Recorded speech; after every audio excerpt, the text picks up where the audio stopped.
నేరేడు పళ్ళు తిని పీకల మీదకి అదేనండి ప్రాణాల మీదకి తెచ్చుకున్న వాడి సంఘటన కూడా చెప్పుకుందామండి. నిన్ననే జరిగింది ఇన్సిడెంట్. తెలిసిన కుర్రాడే గట్టిగా నేరేడు పళ్ళు తిన్నాడు. నేరేడు పళ్ళు తినాల్సిందే. ఎందుకు? ఈ సీజన్లో దొరుకుతాయి కాబట్టి. రిచ్గా ఉంటాయండి విటమిన్స్ కానీ మినరల్స్ కానీ. ఏముంటాయంటే విటమిన్ సి, కాల్షియం, పొటాషియం, ఇట్లాగా రిచ్ ఐరన్ కూడా ఉంటుందండి ఇందులో. మరి ఇంత మంచి పోషకాలు ఉండే సీజనల్ ఫ్రూట్ని ఎవరూ మిస్ చేయొద్దు. కానీ ఎందుకు ప్రాణాల మీదకి తెచ్చుకున్నాడు, ఎందుకు పీకల మీదకి తెచ్చుకున్నాడు అంటే విపరీతమైన గ్యాస్ ప్రొడ్యూస్ అయిందండి. అది హార్ట్ అటాక్ ఏమో అని భయం వేసి డాక్టర్ దగ్గరికి తీసుకెళ్లాల్సిన పరిస్థితి అయితే వచ్చింది. లక్కీగా అది హార్ట్ అటాక్ కాదు.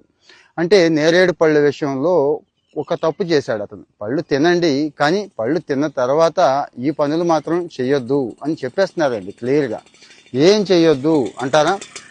నేరేడు పూర్తిగా ఆమ్లగుణం అండి. ఆమ్లగుణం విపరీతమైన సి విటమిన్ అంటాం కదా, అలాగే మంచి మంచి డైజెస్టివ్ ఏజెంట్ అండి నేరేడు. ఏం తిన్నా కానీ అరిగించేస్తుంది. అంటే మెటబాలిజాన్ని మామూలుగా కాదు, జీవక్రియ అంటాను చూడండి, ఆ జీవక్రియని అద్భుతంగా పెంచుద్ది ఈ నేరేడు పండు. తిన్న తర్వాత అబ్జర్వ్ చేసి చూడండి, నేరేడు పళ్ళు తిన్న రోజుల్లోనూ తినని రోజుల్లోనూ మీరు చికెన్ మటన్ తిన్నా కూడా అరిగిపోతూ ఉంటాయి చాలా తేలిగ్గా. ఇది ఇక్కడ జరిగిన పొరపాటు ఏంటంటే మన వాడి వెంటనే పాలు కూడా తీసుకున్నాడు అండి. పాలు తాగాడు. పాలంటే అతనికి పాలు తాగే అలవాటు ఉంది. గంట కూడా గడవక ముందే పావు గంటలోనే పాలు తాగాడు. కాస్త అది కూడా మళ్ళీ పసుపు వేసుకొని చక్కగా గోల్డెన్ మిల్క్ కదా అని మంచి అలవాట్లే అన్నీ. కానీ అదే ప్రమాదమైంది. దానికి దీనికి పడదు కదండి. ఇదేమో పూర్తిగా ఆమ్ల గుణం, దానిదేమో వేరే గుణం. అదేమైంది? విపరీతమైన గ్యాస్ ప్రొడ్యూస్ అవడానికి కారణమైంది.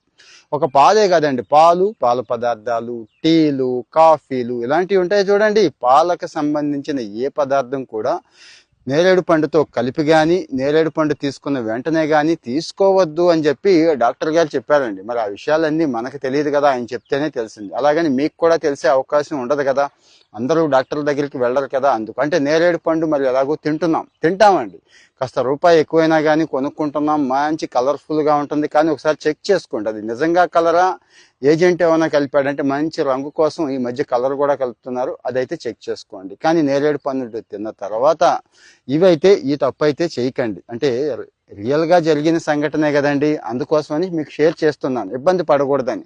కొంతమంది అయితే అంటే వాడు కాస్త పెద్ద ప్రాణం గట్టి ప్రాణం కాబట్టి తట్టుకోగలిగాడు. కొంతమంది అయితే దారిలోనే టపీమంటారు. నిజంగా ఆ గ్యాస్ పెయిన్ని గుండె నొప్పేమో అనుకొని ఫీల్ అయ్యి, మీకు తెలుసు కదా ఈ మధ్య ఈ ఫీలింగ్స్ ఎక్కువైపోతున్నాయి, ఫీల్ అయ్యి చనిపోయే వాళ్ళు కూడా ఉంటున్నారు. ఎందుకు వచ్చింది అంత ప్రమాదం తెచ్చుకోకూడదని, చిన్న విషయం అయినా కానీ ఉపయోగపడుతుందని చెప్పి షేర్ చేస్తున్నా. సో నేరేడు పండు తింటున్న వాళ్ళకి మీరు తెచ్చుకున్నా కానీ వాళ్ళకి ఒకసారి ఇది షేర్ చేయండి.